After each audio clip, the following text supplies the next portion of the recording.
Hello दोस्तों, खुशामदीद एक और लेक्चर में। मैंने सोचा था कि मैं इंटीग्रेशन के ऊपर इंटीग्रल थ्योरम्स के बाद लेक्चर्स बनाना छोड़ दूंगा और फिर हम जनरलाइज्ड कोऑर्डिनेट्स और कर्वीलिनियर कोऑर्डिनेट्स की तरफ चलेंगे।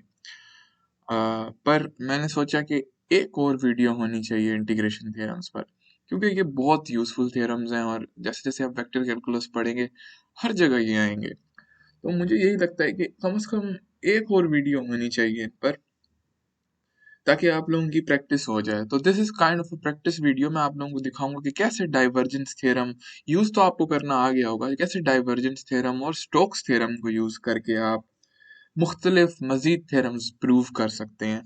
और मजीद interesting, you can do countless things, but जो चीज़ें मुझे मज़ेदार लगी मैं उन्हीं को प्रूव करके दिखाऊंगा। तो it's kind of an exercise with the how to do proofs in vector calculus, क्योंकि वेक्टर कैलकुलस में बहुत से किस्म के प्रूफ्स करने पड़ते हैं। तो यू शुड बी गुड, जैसे आप आम कैलकुलस में प्रूफ्स करते होते हैं, तो उसी तरह you should be good with doing proofs in vector calculus. तो इसीलिए मैंने कुछ प्रूफ्स लिए हैं, कुछ बहुत इंपॉर्टेंट है, जैसे Green's first theorem and Green second theorem, जो कि इंतहाई इंपॉर्टेंट है। उसके साथ मैंने कुछ मजीद आइडेंटिटीज भी प्रूव की हैं। साथ में फिजिक्स की जो एप्लीकेशंस हैं उन पर भी जाऊंगा कि डाइवर्जेंस थ्योरम और स्टोक्स थ्योरम फिजिक्स में कहाँ आ जाते हैं। जो कि इलेक्ट्रोमैग्नेटिज्म पढ़ेंगे तो you will do a lot of it, but मैं भी उसका थोड़ा सा ओवरव्यू दे दूंगा। तो let's start with the first with the applications of divergence theorem. We will start today with the applications of divergence theorem. तो हमारी पहली जो एप्लीकेशन होगी उसमें हम कुछ आइडेंटिटी प्रूव करेंगे। इसको कहते हैं आइडेंटिटीज, बल्कि दो आइडेंटिटीज प्रूव करेंगे जिनको ग्रीन्स थ्योरम्स कहते हैं। ग्रीन्स थ्योरम्स, ये दोनों थ्योरम्स, अभी तो आपको लगेगा कि ये क्यों आखिर मैं इन दोनों थ्योरम्स का जिक्र कर रहा हूँ, बट बाद में जब आप आगे जाके फिजिक्स पढ़ेंगे तो आपको पता चलेगा ग्रीन्स फंक्शंस की डेवलपमेंट में ये दोनों थ्योरम्स बहुत ज़्यादा इंपॉर्टेंट हो जाते हैं। तो यहाँ पर अगर आपने दोनों थ्योरम्स किए होंगे तो ग्रीन्स फंक्शन जब, क्योंकि इंतहाई इंपॉर्टेंट है फिजिक्स में डिफरेंशियल इक्वेशन सॉल्व करने के लिए, वो आप लोगों को ईजी लगेगा। तो let's do Green's theorems now. तो सपोज सपोज करें हमारे पास एक वेक्टर फील्ड फाई है और दूसरी वेक्टर फील्ड साई है। तो इसको हम फाई बोलते हैं, इसको हम साई बोलते हैं। ठीक है, तो लेट्स सपोज आपके पास ये दोनों वेक्टर फील्ड्स हैं और ये दोनों वॉल्यूम पर भी इंटीग्रेटेबल है और एक सरफेस पर भी इंटीग्रेटेबल है। अब मैं इन दोनों को यूज करके एक वेक्टर फील्ड बना सकता हूँ, मतलब मैं डिफाइन कर सकता हूँ एक वेक्टर फील्ड v, जो कि मैं किस तरह डिफाइन करूंगा, क्योंकि मैं इस तरह डिफाइन कर सकता हूँ, मैं फाई को मल्टीप्लाई कर दूं with the gradient of Sai. ये मैंने खुद डिफाइन की है, ठीक है, ये जरूरी नहीं था। बट सपोज आपके पास दो वेक्टर फील्ड्स हैं, फाई और साई। दो वेक्टर फील्ड नहीं, स्केलर फील्ड्स हैं, आई एम रियली सॉरी, दो स्केलर फील्ड्स हैं हमारे पास, फाई और साई। मैं उन दोनों को मिलाकर एक वेक्टर फील्ड बना सकता हूँ, क्योंकि एक स्केलर फील्ड का ग्रेडियंट लेने से हमारे पास एक वेक्टर फील्ड आ जाती है। तो ये एक वेक्टर फील्ड है, इसको मैं W कह देता हूँ, और ये मल्टीप्लाई हो रही है एक स्केलर फील्ड से, जिससे ये वेक्टर फील्ड ही रहती है, बस थोड़ा सा इसमें चेंज आ जाता है। तो वो जो स्केलर फील्ड है वो इससे मल्टीप्लाई हो जाएगी हर कंपोनेंट से। तो that's a small change that the scalar field will bring. तो ये हमने खुद डिफाइन कर दिया, हमने दो स्केलर फील्ड्स डिफाइन किए हैं, फाई और साई, फिर उनसे एक वेक्टर फील्ड डिफाइन कर दी है। अब हम अज्यूम करते हैं कि दिस वेक्टर फील्ड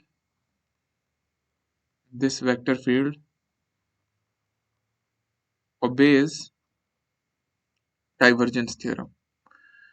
तो हर वेक्टर फील्ड ही तकरीबन डाइवर्जेंस थ्योरम ओबे करती है, जो कि डिफरेंशिएबल होती है।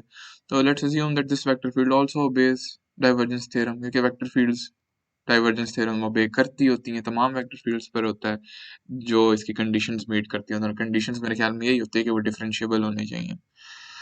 तो दिस लेट्स सपोज कि ये जो वेक्टर फील्ड हमने बनाई है ये डाइवर्जेंस थ्योरम भी ओबे करती है, तो अब हम अप्लाई कर देते हैं इस पर। तो अप्लाई डाइवर्जेंस थ्योरम, ठीक है।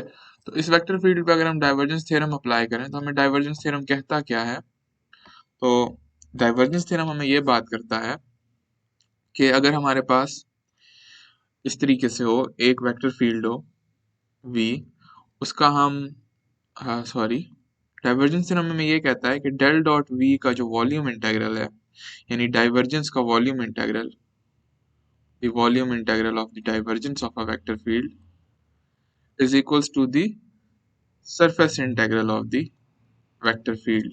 और वो सरफेस क्या होता है, जो कि वो वॉल्यूम बना रहा होता है, जो कि क्लोज सरफेस होता है।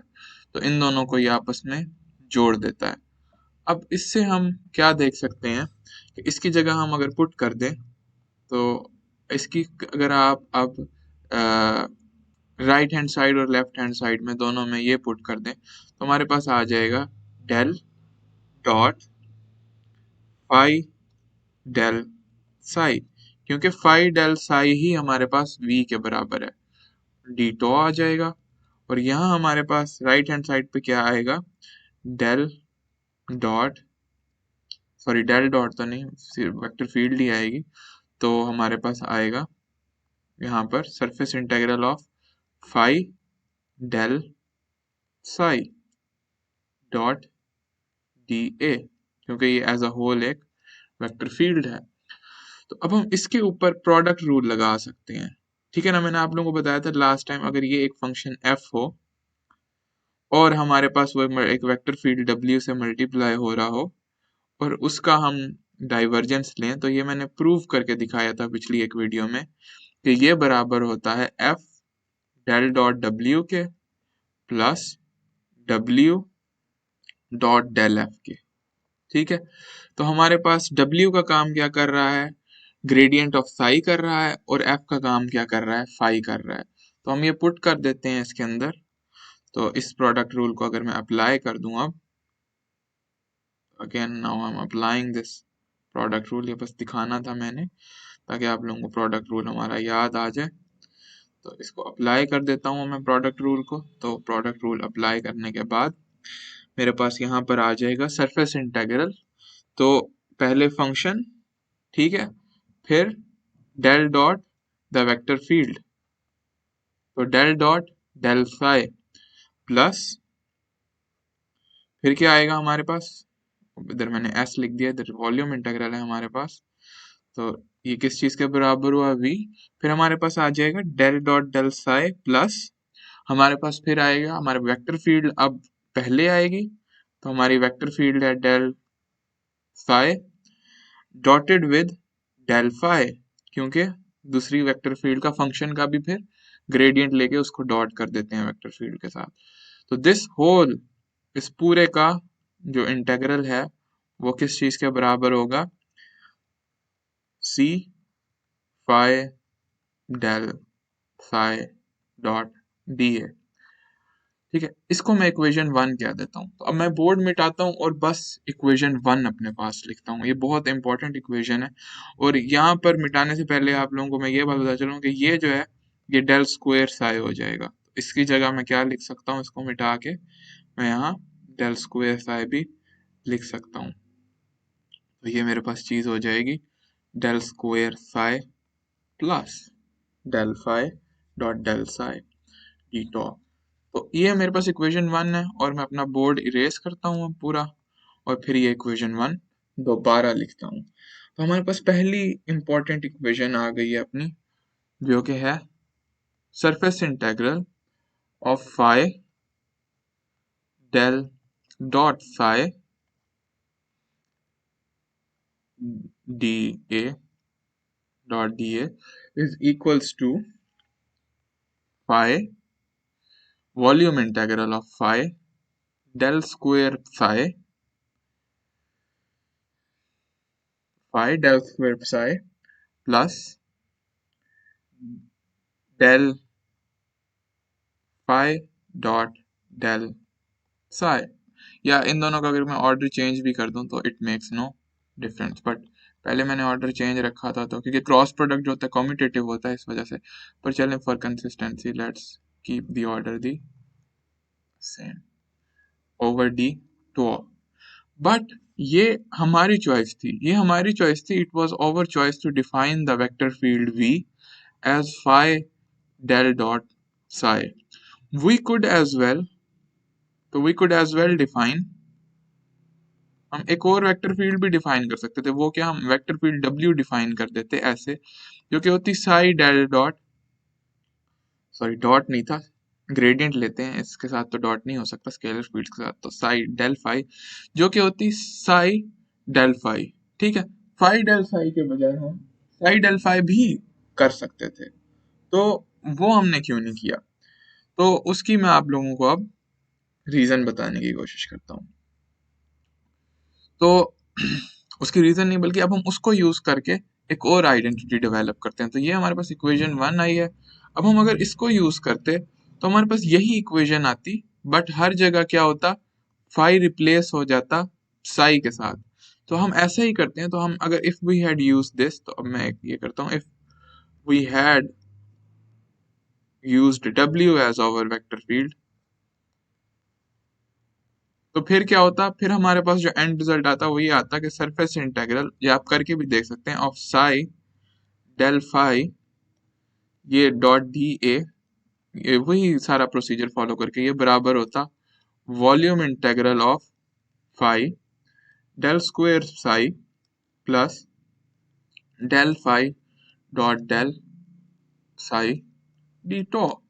ठीक है, ये इसी के बराबर होता है, बस फाई और साई एक्सचेंज हो जाते। ठीक है, तो फाई और साई अगर एक्सचेंज होते तो यहाँ पर हमारे पास साई डेल स्क्वायर फाई आता, साई डेल स्क्वायर फाई। अब इसको मैं इक्वेशन 2 कह देता हूँ, और मैं क्या करता हूँ, इक्वेशन 1 में से इक्वेशन 2 को सब्ट्रैक्ट कर देता हूँ। तो अगर मैं इक्वेशन 1 में से इक्वेशन 2 को सब्ट्रैक्ट कर दूं, तो फिर देखें क्या होगा मेरे पास। तो अगर मैं इसमें सब्ट्रैक्ट करूंगा तो ये मेरे पास इक्वेशन 1 से आएगा फाई डेल फाई और minus dot d A minus the surface integral of ये वाली टर्म आ जाएगी psi S phi psi del phi dot d A is equals to, और मेरे पास ये सेकेंड टर्म आएगी, ये वाली टर्म आएगी अब, और यहाँ पर मेरे पास क्या आएगा, volume integral of phi del square psi plus del psi dot del phi d tau और minus volume integral of psi del square phi plus del phi dot del psi d tau. पर देखें, जब मैं इन integrals को अंदर लेकर जाऊंगा, ये हो तो सेम वॉल्यूम पर इंटीग्रेट रहे हैं, तो एक तो मैं इन इंटेग्रल्स को कॉमन ले सकता हूँ, और जब कॉमन लूंगा तो ये माइनस साइन जब अंदर जाएगा तो ये टर्म और ये टर्म कैंसिल हो जाएंगी, क्योंकि डेल डॉट साई और del del psi dot del phi और del phi dot del psi बराबर होते हैं, क्योंकि डॉट प्रोडक्ट जो होते हैं वो कम्यूटेट करते हैं। तो हमारे पास एंड रिजल्ट ये आ जाएगा, सरफेस इंटीग्रल यहाँ से कॉमन लूंगा तो phi del psi minus psi del phi dot dA is equals to the volume integral of phi del square psi minus phi del square phi d tau। इसको मैं equation 2 कह देता हूँ। तो ये हमारे पास दो इक्वेशंस आ गई हैं। तो ये दो इक्वेशंस हमारे पास आ गई हैं। अब मैं ये दोनों इक्वेशंस लिखता हूँ। तो और इन्हीं दोनों इक्वेशंस को ग्रीन्स आइडेंटिटीज कहते हैं। तो एग्जैक्टली यही दोनों इक्वेशंस अगर मैं लिखूं, तो इसको मेरे पास ग्रीन्स फर्स्ट थ्योरम होता है, ग्रीन्स फर्स्ट थ्योरम। ठीक है, तो जो ग्रीन्स फर्स्ट थ्योरम है वो वही इक्वेशन है, अगर साई और फाई दोनों डिफरेंशिएबल हैं और एक सरफेस और वॉल्यूम पर इंटीग्रेबल भी है, तो हमारे पास क्या आता है, पहली इक्वेशन ये आती है कि इसका मतलब है कि ये आइडेंटिटी सेटिस्फाई होगी, phi del psi dot d A जो होगा वो बराबर होगा वॉल्यूम इंटीग्रल ऑफ, वो बराबर होगा volume integral of del square आएगा हमारे पास, और पीछे फाई आगे psi plus del phi dot del psi. Again ये ऑर्डर तो मैटर नहीं करता। तो ये हमारे पास आंसर आ जाएगा। ये हमारे पास ग्रीन्स फर्स्ट आइडेंटिटी, और जो पीछे इक्वेशन लिखी थी वही ग्रीन सेकंड आइडेंटिटी थी।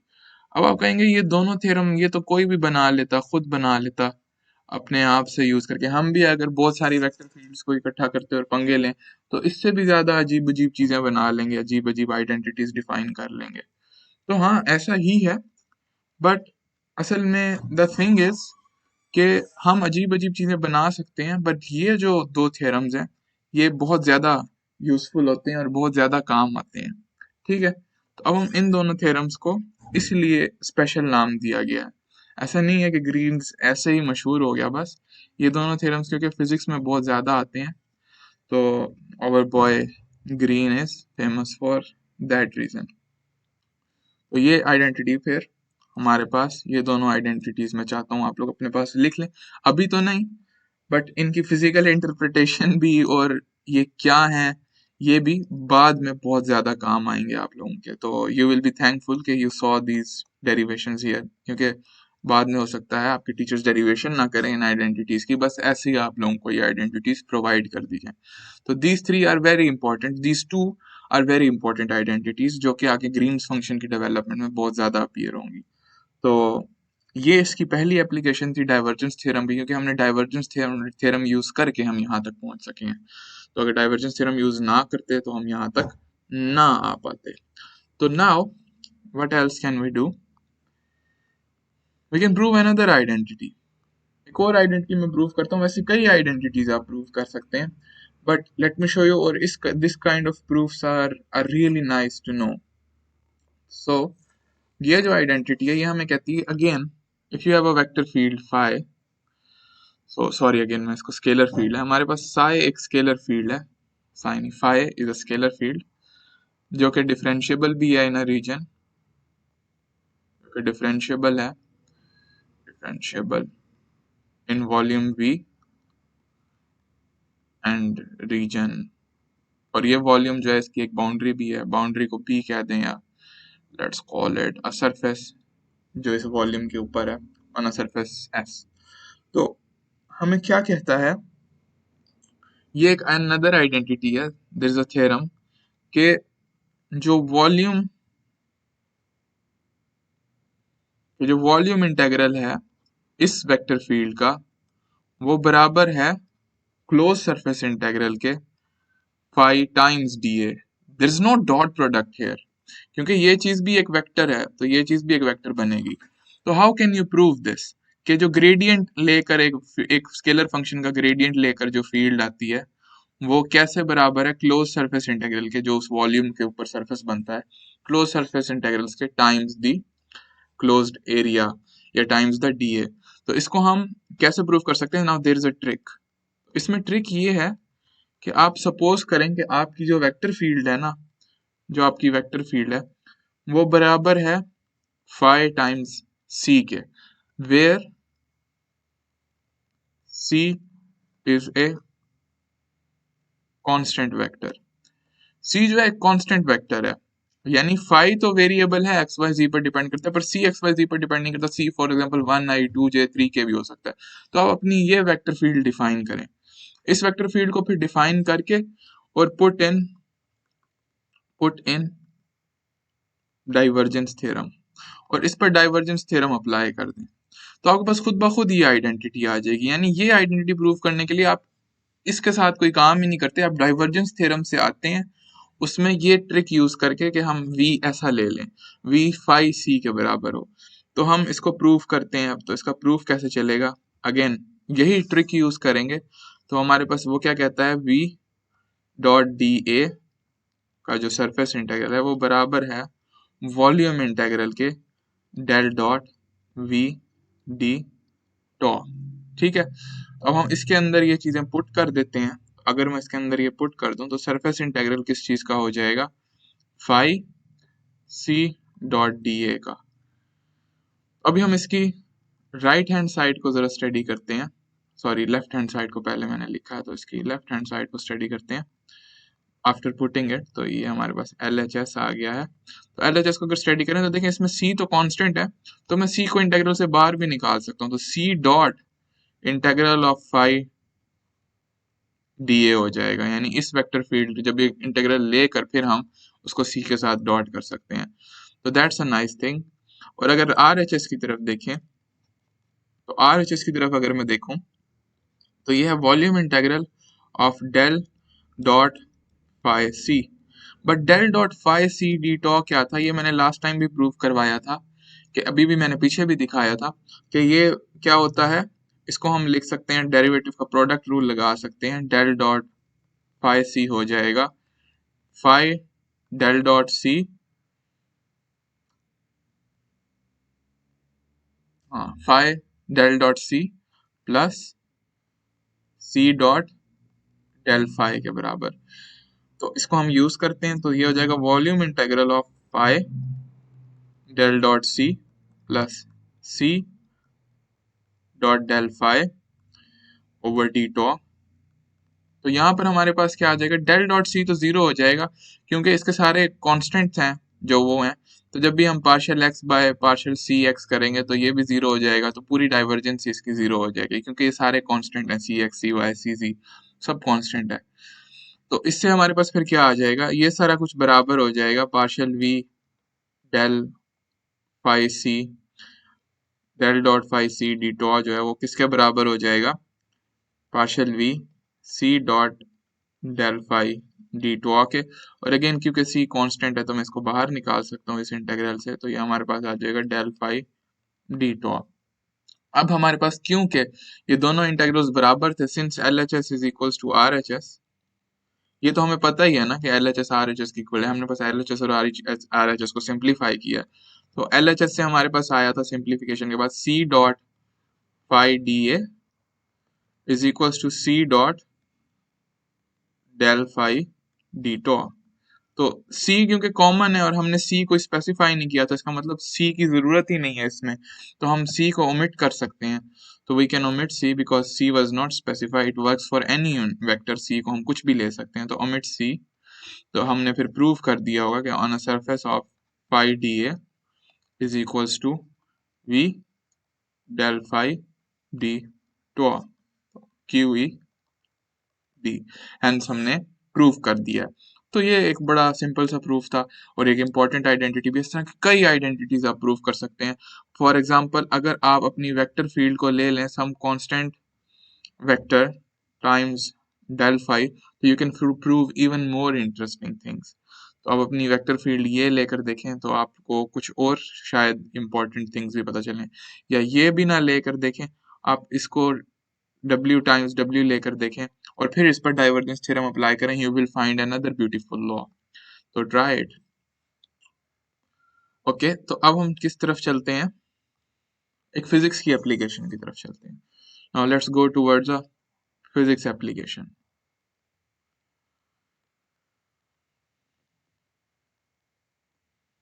ठीक है, अब हम एक फिजिक्स एप्लीकेशन पर आते हैं ऑफ डाइवर्जेंस थ्योरम।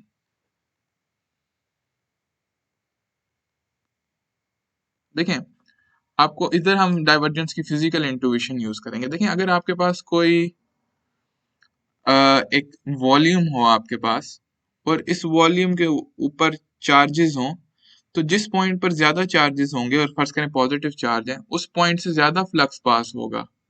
तो ठीक है ना, उस पॉइंट पर ज्यादा डाइवर्जेंस होगी क्योंकि एक जो चार्ज होता है, एक पॉइंट चार्ज, उसकी वेक्टर फील्ड इस तरीके की होती है ना, उसकी इलेक्ट्रिक फील्ड। ठीक है, तो जिधर अगर ये पूरा वॉल्यूम चार्जेस से बना हुआ है, तो जिस पॉइंट पर हमारे पास चार्जेस की डेंसिटी ज्यादा होगी उस पॉइंट पर डाइवर्जेंस भी ज्यादा होगी। यानी कि डेल डॉट ई जो है, डाइवर्जेंस जो है वेक्टर फील्ड की, वो प्रोपोर्शनल होनी चाहिए डेंसिटी के। ठीक है, और जब फिजिसिस्ट ने इसका प्रोपोर्शनैलिटी कांस्टेंट निकाला, तो अगर आप लोगों ने ईएमटी नहीं भी पढ़ी हुई तो कोई बात नहीं है, ये बस देख लें, अगर पढ़ी हुई है तो फिर तो आपको समझ आना चाहिए कि तो फिजिसिस्ट ने जब इसका प्रोपोर्शनैलिटी कांस्टेंट निकाला तो हमारे पास ये इक्वेशन आई। ये हमने एक फिजिकल इंट्यूशन यूज किया कि जो डाइवर्जेंस है वो किसी भी पॉइंट पर जो डाइवर्जेंस होगी वो हमें आउटवर्ड फ्लो बताती है किसी वेक्टर फील्ड का।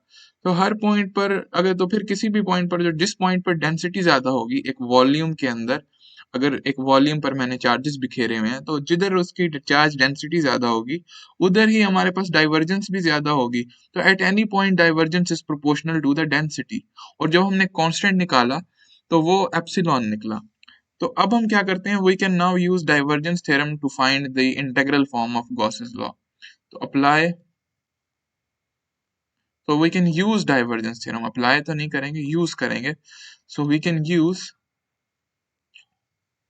use divergence theorem to find the integral form of Gauss law. वो जो E डॉट डी ए होता है और जिसको फिर हम Q के बराबर होता है, Q ओवर एप्सिलॉन नॉट के, भी हम वो यहाँ से निकाल सकते हैं बड़े प्यार से. तो जरा गौर करें, अगर मैं दोनों तरफ क्या करूं, take volume integral on both sides, take volume integral on both sides. अगर मैं दोनों साइड से वॉल्यूम इंटेग्रल ले लूं तो मेरे पास आता है यहाँ volume integral of del dot E d tau is equals to epsilon, तो इंटेग्रल से बाहर आ जाएगा, it's just a constant of rho d tau. But पूरा वॉल्यूम इंटेग्रल लेना, चार्ज डेंसिटी का वॉल्यूम इंटेग्रल लेना, इस पूरे वॉल्यूम पर अगर मैं चार्ज डेंसिटी को इंटीग्रेट कर दूं तो मेरे पास टोटल चार्ज नहीं आ जाएगा. मैं छोटे छोटे डेंसिटी टाइम्स वॉल्यूम छोटे छोटे चार्जेस को ऐड करता जा रहा हूं, तो मेरे पास टोटल चार्ज आ जाएगा. तो ये आ जाएगा total charge on the surface. तो ये मेरे पास टोटल चार्ज आ जाएगा, क्यू टोटल हो जाएगा ये मेरे पास. तो राइट हैंड साइड पे तो मेरे पास आ गया Q total over epsilon naught.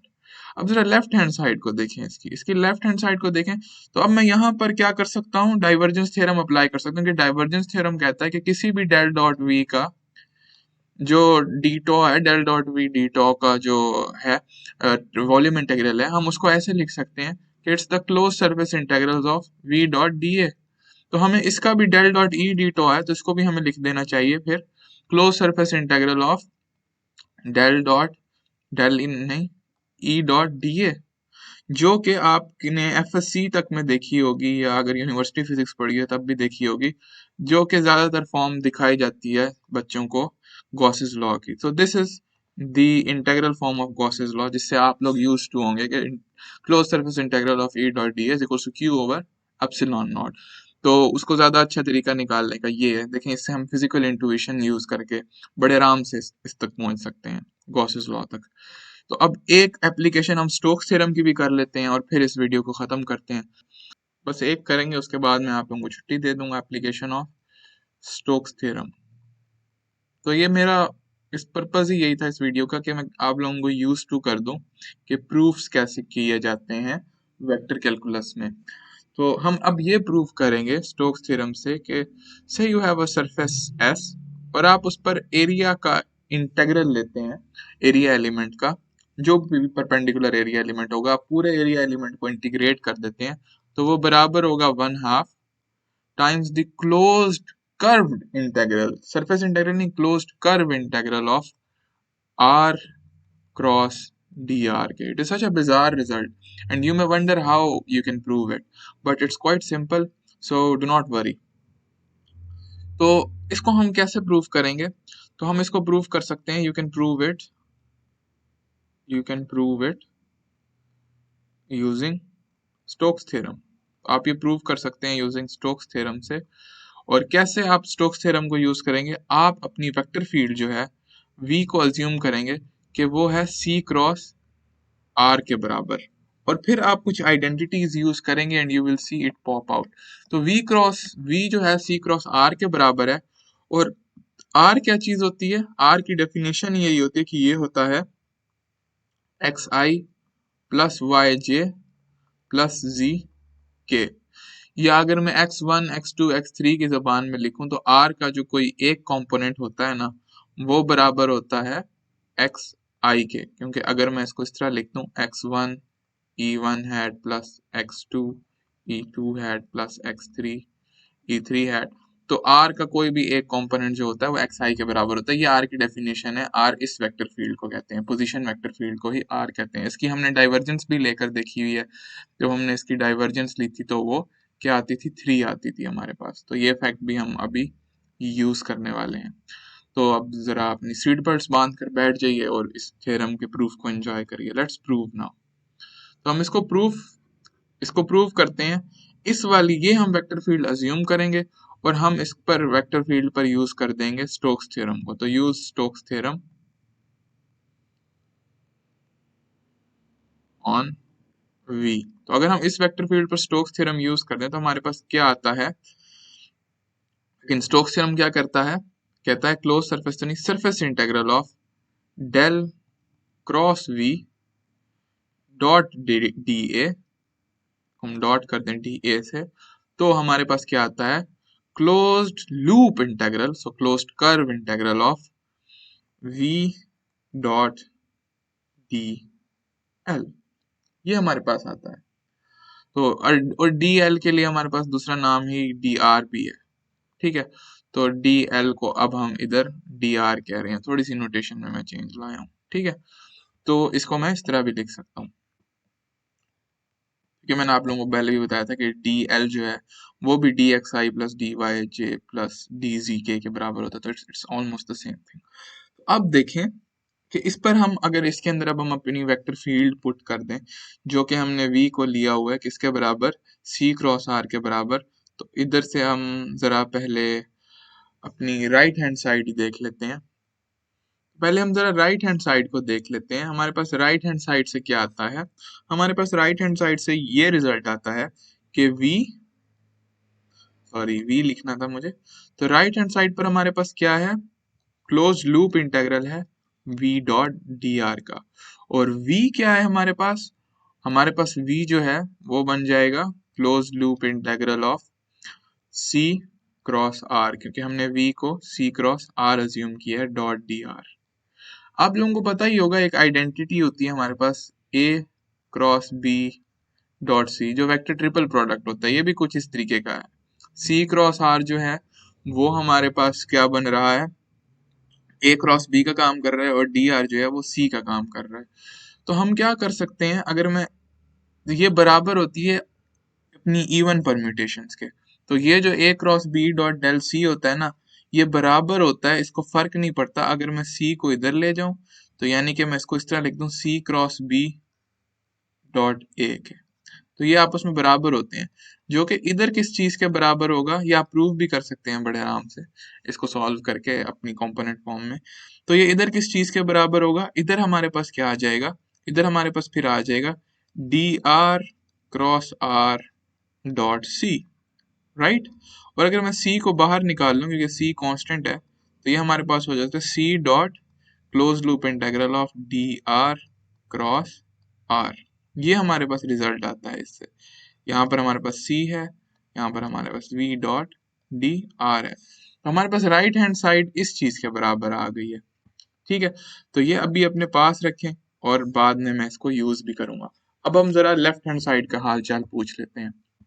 तो लेफ्ट हैंड साइड पर हमारे पास क्या था, हम लेफ्ट हैंड साइड पर हमारे पास एरिया इंटीग्रल था, तो del cross v dot d A, और इस क्वांटिटी का हमारे पास सरफेस इंटीग्रल है या एरिया इंटीग्रल भी कहते हैं, ठीक है। अब डेल क्रॉस v क्या आ जाएगा हमारे पास, ये बन जाएगा surface integral of del cross c cross r के बराबर हो जाएगा ये डॉट डी ए, ठीक है। अब एक आइडेंटिटी है जो कि मैं बस यहाँ लिख रहा हूँ, पर आप इंडेक्स नोटेशन से प्रूव भी कर सकते हैं जो, और इंडेक्स नोटेशन अगर आपको नहीं यूज करनी आती तो आप मेरी पीछे जाके वीडियो देख सकते हैं जिसमें मैंने विजुअलाइजिंग डाइवर्जेंस एंड कर्ल का जिक्र किया, उसमें मैंने एंड में इंडेक्स नोटेशन को यूज करके डेरिवेटिव आइडेंटिटीज भी यूज करना सिखाई है। तो उसमें मैंने एक उस वीडियो को अगर आप देख लें तो आप एक आइडेंटिटी प्रूव कर पाएंगे, जो कि अगर ए और बी दोनों हमारे पास वेक्टर फील्ड्स हो ना, कॉन्स्टेंट वेक्टर्स ना हो बल्कि वेक्टर फील्ड्स हो, तो उन पर एक आइडेंटिटी वैलिड होती है जो कि हमें ये कहती है कि b के del cross a cross b जो है वो बराबर होता है b dot del into a के plus a del dot b के minus b del dot v minus b del dot a minus a dot del into b के, ठीक है। अब हम क्या करें, हम अगर c को अपना a ले लें और r को अपना b ले लें, तो हमारे पास ये आइडेंटिटी क्या दे देगी हमें, इस आइडेंटिटी से हम क्या कर सकते हैं, डेल क्रॉस ये क्या हो जाएगा, सी क्रॉस आर हो जाएगा। तो ये क्या आ जाएगा, C dot del into R plus हमारे पास अब सी ही है आगे, सॉरी ए जो है, सॉरी सी को मैंने ए लिया, आई एम सॉरी, सी को इधर ए लेना है, तो यहाँ पर हमारे पास हो जाएगा R dot del C plus R, sorry C हमारे पास एक का है, तो C del dot R minus again R आ जाएगा बी की जगह, del dot C minus C dot del into R, ये चीज आ जाएगी हमारे पास। पर देखें ये टर्म और ये टर्म दोनों जीरो हैं, क्योंकि आर डॉट डेल लेकर जब डेल को हम सी के किसी भी कंपोनेंट पर अप्लाई करेंगे तो that will give us zero, क्योंकि सी इज अ कांस्टेंट वेक्टर, और इधर भी डेल डॉट सी जो है, सी इज अ कांस्टेंट वेक्टर, तो ये टर्म भी जीरो हो जाएगी हमारे पास। तो हमारे पास del cross C cross R क्या बनता है, तो हमारे पास del cross C cross R जो है वो ये फॉर्म दे देता है हमें, ये हमारे पास आ जाता है C del dot R minus C dot del R. ठीक है, तो ये क्वांटिटी तो हमारे पास क्या आ जाएगी, 3c आ जाएगी ये क्वांटिटी हमारे पास, क्योंकि डेल डॉट आर 3 के बराबर होता है, तो ये क्वांटिटी हमारे पास 3c के बराबर आ जाएगी। और ये क्वांटिटी हमारे पास पता है किस चीज के बराबर रहेगी, ये क्वांटिटी हमारे पास c के ही बराबर आएगी। अब आप सोचेंगे ये क्वांटिटी कैसे c के बराबर आ सकती है, तो ये मैं आप लोगों को जरा यहाँ पर साइड पर प्रूव करके दिखाता हूँ कि c dot del into R जो है वो बराबर होता है c के। तो ये कैसे होता है, इसको अगर हम इंडेक्स नोटेशन में देखें तो ये हो जाएगा सी आई डेल आई और एक्स के हो जाएगा, क्योंकि आर के जो है वो एक्स के बराबर होता है, क्योंकि आर का कोई भी कंपोनेंट एक्स के कोऑर्डिनेट होता है। ठीक है, तो सी आई हमारे पास यहाँ आ जाएगा, और डेल आई क्या होता है, डेल आई का जो कंपोनेंट होता है वो होता है पार्शियल बाय पार्शियल एक्स आई। तो पार्शियल बाय पार्शियल एक्स आई और एक्स के ये किसके बराबर होते हैं, क्रोनेकर आई के बराबर होते हैं। क्यों बराबर होते हैं, देखें अगर मैं पार्शियल एक्स आई और पार्शियल एक्स के है मेरे पास, तो whenever I is different than K, इसका मतलब है हम कुछ इस तरह कर रहे हैं, पार्शियल जी और एक्स कर रहे हैं, पार्शियल वाई और एक्स कर रहे हैं, कुछ भी इस तरह का कर रहे हो सकते हैं, या पार्शियल एक्स बाय वाई कर रहे हैं, जब भी एक्स और वाई आई के बराबर नहीं होगा, सिर्फ जब आई के बराबर होगा तो उसी कोऑर्डिनेट को उसी का डेरिवेटिव अप्लाई हो रहा होगा और वो 1 के बराबर आ जाएगा। और ये सारी प्रॉपर्टीज क्रोनेकर डेल्टा की होती हैं, जिसकी वजह से यहाँ से हमारे पास सी के वापस आ जाएगा, जो कि सी के बराबर है दोबारा अगर वेक्टर नोटेशन में आ जाए तो यहाँ से हमें शो होता है कि ये दोनों चीजें आपस में बराबर हैं। तो ये हमारे पास फिर क्या बन जाएगा, ये हमारे पास आ जाएगा 2c के बराबर। तो this has given us 2c। तो यहाँ पर अब ये जो है del cross C cross R ये पूरा 2c के बराबर आ गया है। तो इसको हम ऊपर जाके अपने इंटेग्रल में अगर डाल दें तो इसका मतलब है कि ये जो इंटेग्रल है ये है इंटेग्रल ऑफ एस, और ये del dot cross C cross R किस चीज के बराबर आ गया, 2c डॉट डी ए के। हम 2c को बाहर भी निकाल सकते हैं, तो ये हो जाएगा 2 और surface integral of d A.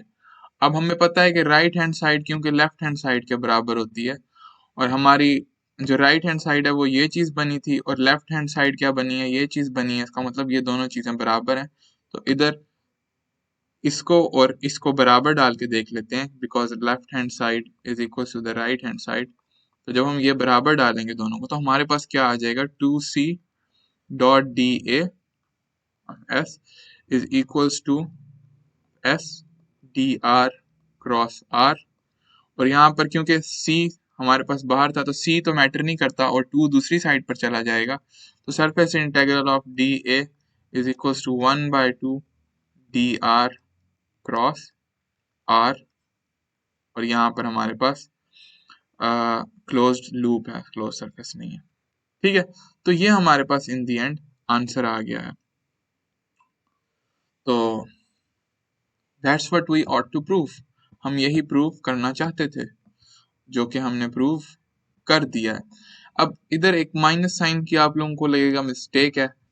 Okay guys, तो जो एक मिस्टेक आ रही थी हमारे पास माइनस साइन की, वो इस वजह से आ रही है कि यहाँ मैंने गलती कर दी है, जिसमें हमारे पास राइट हैंड साइड में बस एक माइनस साइन की गलती है।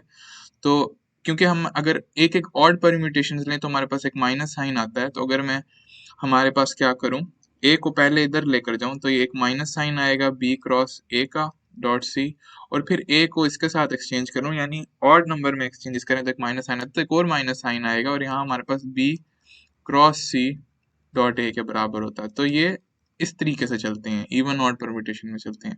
तो बी का हमारा काम कौन सी चीज कर रही है, हमारे पास बी का काम, बी का काम हमारे पास इधर आर वेक्टर कर रहा है, और सी का काम हमारे पास इधर डी आर वेक्टर कर रहा है, और ए का काम सी वेक्टर कर रहा है। तो हमने सी को बाहर निकाला तो हमारे पास आर क्रॉस डी आर आना चाहिए, ना कि डी आर क्रॉस आर आना चाहिए। तो आर क्रॉस डी आर होगा इधर भी, और इधर भी हमारे पास सी डॉट